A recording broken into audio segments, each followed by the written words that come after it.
Hey everybody, welcome back to the channel, and hopefully today we're going to get the BMW X5 wrapped up.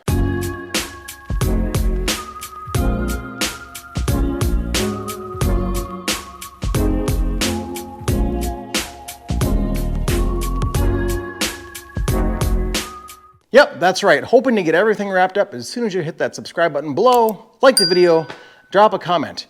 It's been a quick project for me.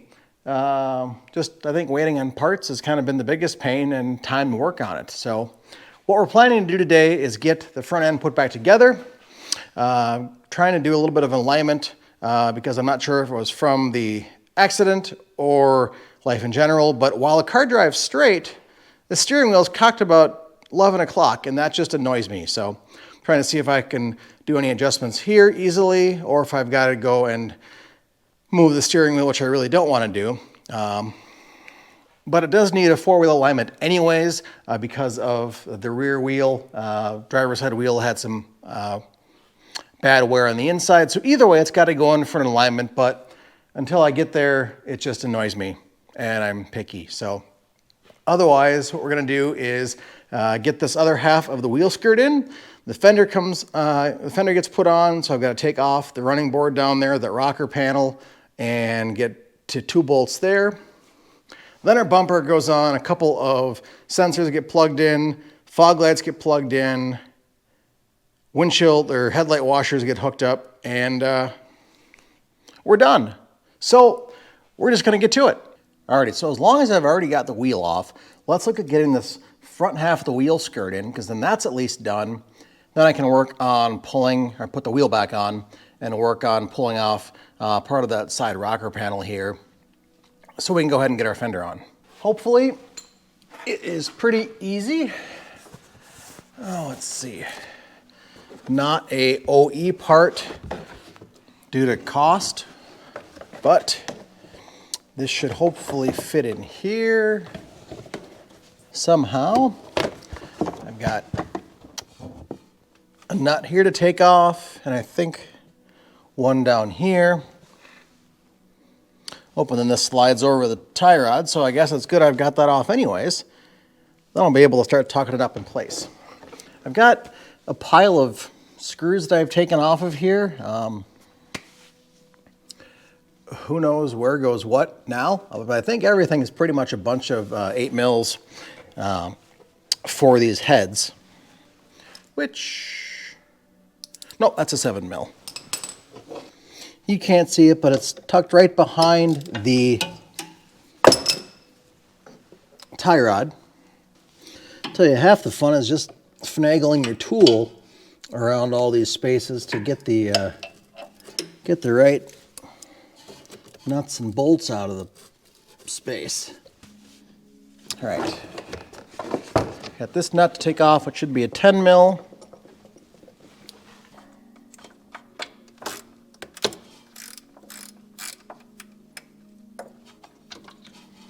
Okay.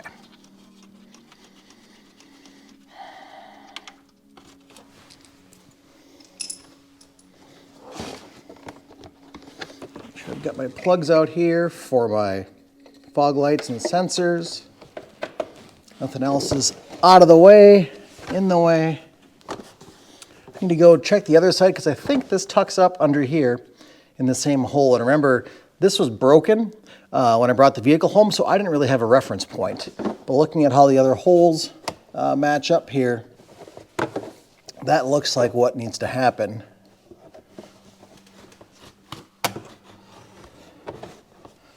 Yep. So I'm going to get this back 10 mil nut back on before I lose it. At least have something here to hold it in place.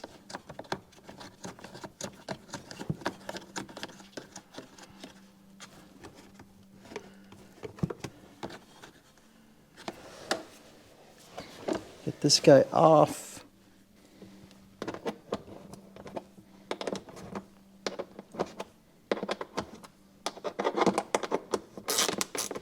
I'm going to get a few pieces in here, but I'm going to hold off on putting a lot of these things in until I get the fender on. That way I know these things get tucked in front of or behind different pieces, and just making sure I've got room to maneuver things around without everything being super tight.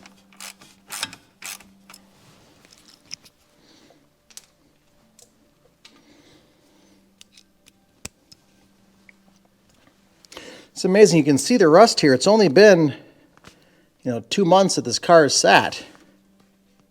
The accident was the middle of February. And these are grooved anyway, so these will end up getting probably replaced maybe later this summer. If I can sell any of the other cars and recover from this financial blunder. But that's the game you play with auctions, right? No, I think this is a win overall. We just need to get those parts in from the recall on the EGR system so we can actually drive this. All right, now I'm gonna have to look at the other side and see what holes are bolts and what are plastic rivets. I can see some areas here, like this one's gonna be a little nut or a little bolt, if I can find them. But some will be a toss-up, whether they're a plastic rivet or not. So I'm gonna have to look at the other side for that. Here's our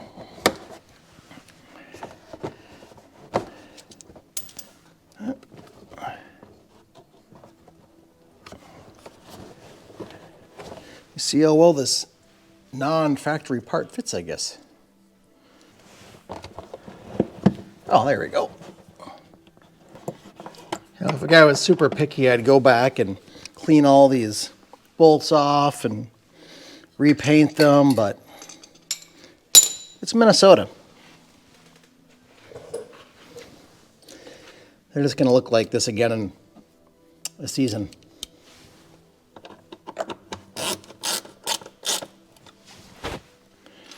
There.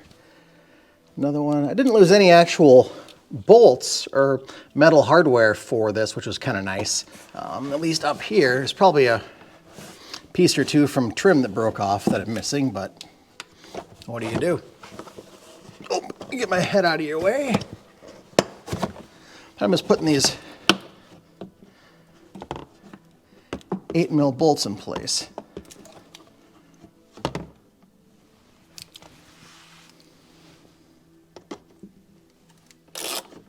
There we go.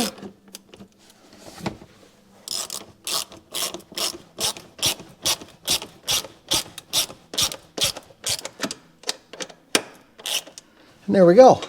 We're getting there. This one connects up to that headlight bracket that we replaced, or it should.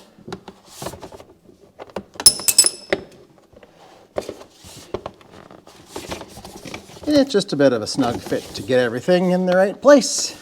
And I've got a little bit of adjustment on this headlight bracket, so I'm going to move that. Then that'll fit in place. So let me get that done, and we'll come back. Okay, well, I've got the start of this inner fender liner in, and I've realized from taking it apart on the driver's side, these bolts are really tough to get to unless you take out the headlight or find a way to snake your tiny hand, which I don't have, down here with a wrench to get these, or a socket to get these two bolts in. So I'm gonna leave the rest of this sit for now because I believe I'm gonna have to come back and take this bolt out back here somewhere and pull down the front side of the skirt so I can get these two bolts in place when I made up the fender and the bumper. So I ended up having to take the this front bracket. I had to loosen that up all the way over here. I also had to loosen the two bottom screws here on the headlight. And then everything actually dropped down up here a lot better, so I can actually close the hood now without fear of smashing into the headlight. And if you look at the gap over here, granted the hood is not closed all the way, we've got a gap that, let's see, that's my thumb. And then over here, yeah, just a little more than my thumb. So we may have to adjust this headlight a bit once everything is said and done. But for now, I know I still have to do some work on this edge of the bumper and bring this whole end up. But until the fender's on, I can't do that. So that's what we're going to do now. Alrighty. I'm not laying down here, laying down on the job, but I had to get the last little bit of the fender out from behind this running board, rocker trim, whatever you want to call it. And there were two 8mm bolts hiding back here. And that meant I had to take off or loosen up a good chunk of this trim piece here. And underneath, there's a handful of these little annoying plastic rivets because they're everywhere. And you just can pop those out with a trim tool of your choice. I had one here that I've now misplaced. Where'd it go? It was just here. Oh, there it is. Hey, look, there's a bunch more bolts I'm looking for. Anyways, just pop this under the offending little plastic rivet and it pops out. Now I can go ahead and set this new fender in here. I've got to remove or relocate my windshield washer hoses and plug those up so they don't sit and drip fluid everywhere. Yeah, so let's get the fender and see if we can get that set in place. All right, we're gonna see how we can do to get this fender on here. Take two, because before you were looking at my butt. My apologies, unless you're my wife.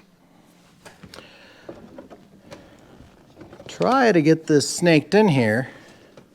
But we've got the fender skirt, which, you know, probably could have waited.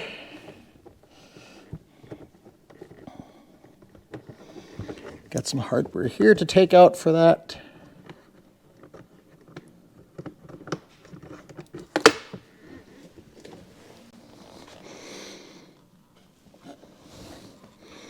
Which I've now dropped somewhere. Where are you? Oh, I dropped you in the brake duct.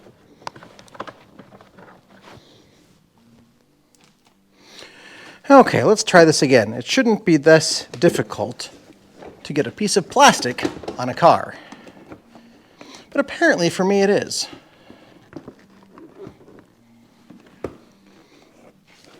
Well, you're not going to help much. Okay.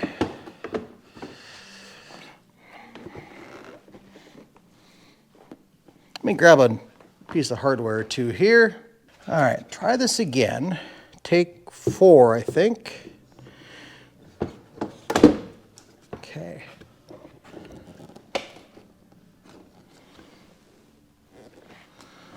Well, it kind of seems to be going better. If I can at least get one bolt in up here and started.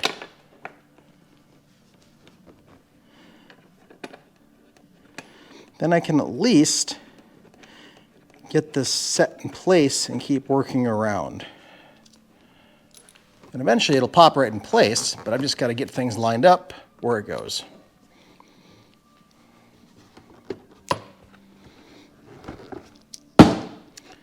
There, snapped right in there in that wheel liner.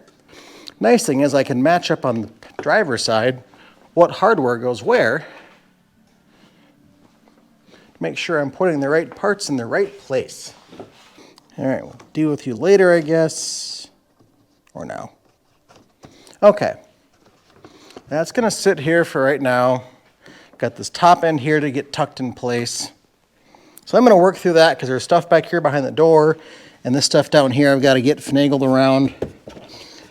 Make sure I'm not pinching anything else in place. So I'm gonna get this in and we'll come back. All right, we've got most of this on here. You can see we have our gap set pretty well. I may have to adjust it a little bit once the fender or the hood is patched up. You can see it actually fits on where it should now. We've got a nice gap here, like I said, with the headlight. On the side here is a gap just about to fit my pinky in. And I can get the same thing over here on the driver's side. And nice thing is that I can adjust this headlight height a little bit, so we'll see once the bumper's on here where that needs to get fit. But the last thing to do is to tuck these two screws or bolts in back between the door and the A-pillar here. So that's kind kind of got to hold the door halfway open and sneak your Torx head thing with a really long extension back there. So let's do that quick. There really isn't a ton to see because you can't see very well, but you've just, yep, do that. Yep, you can see how all that's going to work. We'll do this and come back. Alrighty, there we go. It is on. The hood is closed. I've got a little bit of gap work to do right up here to close this in. It's a little wide. It should be just maybe a 1/16 narrower. Looking at the driver's side, that can be easily adjusted and then push in up here just a hair more. But I got this in. Problem I was having is that this tab back here, I can show you, this back here was actually tucked behind the A-pillar where it bolted onto. So I had to pull it out, sneak it back in, and there we go. So we've got our body lines, our gaps look pretty good. Our paint match this time around I think was a whole lot better. So maybe just a hair off if you're really looking. But we'll have to look at it out in the sunlight when it's not raining, which of course it's doing again. So also the car is extremely dusty, so that's giving it more of a grayish tone. Anyways, now I'm going to move on to the big kahuna, get that bumper ready to go on. But before that, I've got to check wiring, make sure all the wires and everything, the sensors, cameras are all proper and wired up as they should be, fog lights. Then I'll go ahead and get this thing put on. Well, there we go. All done, all put back together, right? No, not quite. The whole front end is just being held on with one bolt in the wrong spot. Still everything's got to go back another 2 inches. But I wanted to come through, get everything plugged in, our fog lights, our headlight washer, tubes. We've got our park distance sensors down here, our thermometer, our front camera. Get everything plugged in, make sure it worked, and it does. Now we can start the long process of fitting everything back in here where it goes. And tiny humans made swirlies in my paint. Not impressed with that.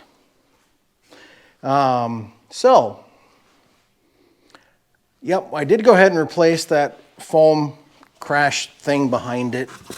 Really, it was nothing. 4 of those plastic rivets popped out, popped back on. So my next step here is going to be to carefully lift everything up in place where it goes. We have the headlight washers to be careful of down here so we don't hit the def tank and break anything. Over here is pretty open, and I may start over here to try and get this side tucked in first and work my way around. Or maybe I'll try that side and get that tucked in place and work my way around. But that's kind of my thought process. And then get everything wrapped up, put on, and I've got, a couple of these little bins of parts. I've still got a number of those plastic rivets to put in around here. We have, wherever I put it, our new wheel arch goes in here. So there's still plenty of work to do. So I think what I'm going to do is get ready, get some stuff put together, and just start working around this in one big old time lapse, because really it's a lot of tedious fitting and wiggling stuff around to make sure it goes in the right place. Like I say, we've got these pins need to fit up under here. There's a tab here that goes in. There's 2 bolts that go in. So I've got to make sure I've got hardware in here, which I do, I think. Nope, I don't yet. So I've got to put hardware on there to accept the bolts. The same thing over here. Yep, so there's some fitting to do before I go ahead, and slap everything together. So I'm going to work through those details. But the important thing is, if I go and close the hood carefully and stand back, it almost looks like a complete car again. And I'm pretty stoked about that. This side, of course, still needs a little help right over in that area. But really, when you think about how it was when it came home, that corner was kind of in rough shape, and it's doing a lot better now. So, yep, we're just going to get things set up. Hit a good old time lapse starting right about now.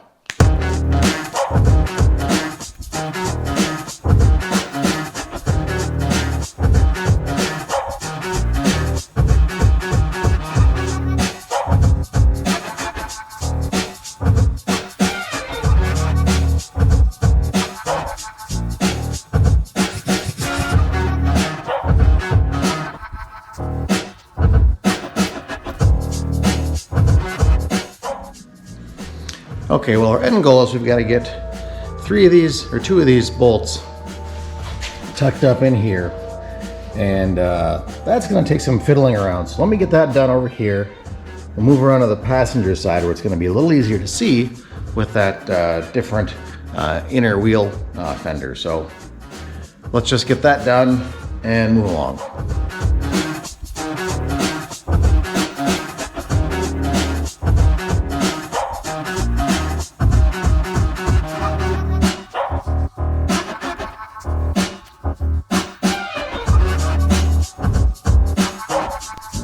You can see how much of a pain that is to get those 2 bolts in there.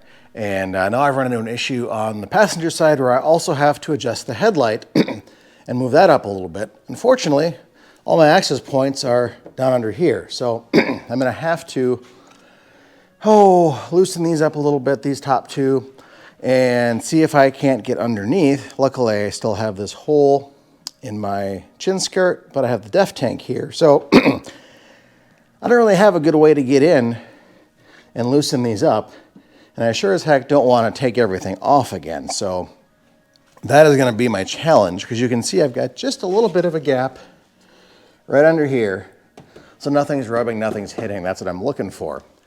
But I don't have much of a gap here, so I've got to go and move that around a little bit. And then I also have to tighten this bolt up a little bit. You can see what I was doing is taking a piece of paper towel and put over the nut. And if I can find the rest of my socket, I'll show you why. So if you take one of your bolts here, throw a piece of paper towel in there, and shove this in there. Of course, it's the wrong size. Get the 27. There we go. Now I'll get a piece of paper towel, shove it over the hole. Then you can throw your bolt or nut in there, and it doesn't come out. Versus this, it just doesn't even want to stay in. So that's really helpful if you've got bolts you've got to get in places where your hands don't necessarily fit, like here. And a great tool, I think I learned it from, I don't know, Car Wizard, maybe? Who knows? Anyways, I'm going to go ahead and try and get that headlight moved around a little bit and this passenger side bumper tightened up. Then we can come back and keep working through the rest of the 637 different bolts and fasteners that go on this front end. Alrighty, we've got our little bit of a gap here under our headlight to the fender. That looks pretty good. The one thing you have to do, if you have everything on already, is loosen up the top bolts here for the headlight, and then I had to snake my hand back here behind the fender liner to try and find this bracket and loosen and then adjust and retighten the headlight mounts. And I ended up getting some nice deep grooves in my arm here from having it pressed up against this hard plastic. So just the name of the game, I guess. Anyways, we've got this side on, you saw. Got just a little more left to tighten up here to suck it up. Then that'll be good to go. And then I'm just going to start working around, probably going to work on the driver's side, fit that back together, and make my way around. So we're gonna just get to that. Alrighty, let's try this time-lapse thing again with the snap of the fingers.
Alrighty, well there she is, almost.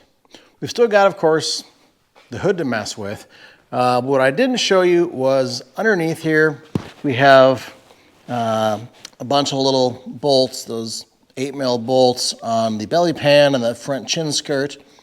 And these two little end pieces to put on. Really the only big thing left to do, well other than that we'll ignore, is we have the little plastic riv nuts that go in here. And I think I have just enough. I got a dozen of them. And there are these guys right here.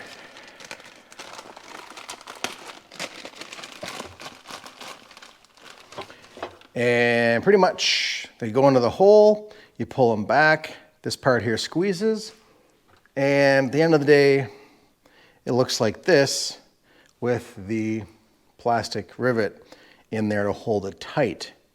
Now, unfortunately, these are sort of single-use only deals. You can punch them out with an Allen head, you can drill them out, but putting them back in, unless you have the special tool, that's kind of the challenge. And for me, my Milwaukee M12 rivet gun is going to be my DIY tool of choice today. It is kind of a pain to get them in. Let's see. So in a perfect world, these guys go in here, down here, one of these holes. Then you put your rivet gun against it to hold it, and it pinches the rivet out. Downside is this is not made for it, and I'm not going to go buy the tool because, well, I'm cheap and this one will work, if you saw my post on the Instagrams. So what I'm going to do is just shovel this in here like this. It's got teeth, you can see here. There are teeth in here, and there should be an actual head that goes on here, but those pieces are all too small. You can see them down here. They're all too small for the plastic rivets, so we're just going to disassemble it a bit, shove it in here. Crap. Yep. So you can see the ridges on here as long as it's apart. And it should pull in and pull against this and compress everything. That's the plan. Try and get one fit in here. There we go. If I put my rivet gun on here, push it in, hopefully it will go. Hold it tight, pull the trigger. There it is. Now, the only downside to that is it leaves the extra stem from the rivet in here, which I've got to push through and pull out the backside, and be careful not to lose my other drill bit I'm using to get stuck in these teeth in here. So I'm not going to show you all of these because that's repetitive for everyone, but that's the process that I'm using. They do make special tools for it. There are other DIY ways to do it you can look up, but I remembered I had this from building the shop, and I figured let's give it a try. So I'm going to go ahead and get the other 9 in here, and I'll hopefully that about does it. So we're kind of left with a sad point here. We have this beautiful new front bumper. Bring our light over here. Beautiful bumper, no holes, no marks, and unfortunately in the state of Minnesota, we are required to run a front license plate. And unless you're like a collector or a specialty vehicle, which this is not. So unfortunately, I have to drill holes in my beautiful bumper to put this stupid thing on. Way to go, Minnesota. I am not happy with you. You can tell this was a southern bumper or from some other state that did not require a bumper or a front license plate mount because it doesn't have one. But lucky there are a couple of little notches where this fits in here, so we're easily sure to get it centered. So I am just gonna make a huge oversight or mistake or blemish in this beautiful bumper and drill this in.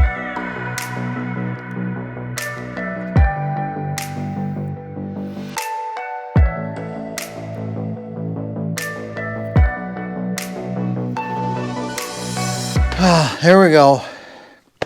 Unfortunate, but it had to be done. So now we can throw our license plate up here on the back. And I guess, in hindsight, maybe I could have buffed this first, cut and buffed it. So I'll probably take this off again, but what's done is done. Say a little prayer for what was a nearly perfect bumper.